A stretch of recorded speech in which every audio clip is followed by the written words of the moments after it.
ঈদুল আজহার দিনের সুন্নতগুলো এক নজরে বলে দেই 1 মিনিটের ভিতরে। 1 নম্বর সুন্নত হলো ভোর রাতে তাড়াতাড়ি ঘুম থেকে ওঠা, ফজর নামাজ মহল্লার মসজিদে পড়া, ঈদগাহে আগে আগে আসা, এগুলো সবগুলো ঈদের দিনের গুরুত্বপূর্ণ একটা কাজ।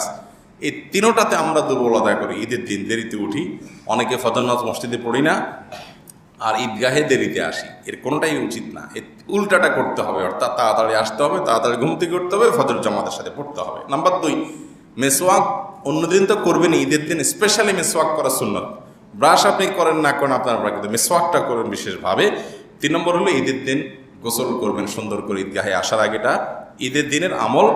4 নম্বর হলো সুগন্ধি ব্যবহার করবেন যতটুকু আপনার তৌফিকে আছে ততটুকু। 5 নম্বর আমল হলো পোশাক যা আছে এর মধ্যে সবচেয়ে সুন্দরটা পরবেন, যতটুকু সাজগোজ করা যায় শরিয়ার গণ্ডি থেকে এটা করবেন।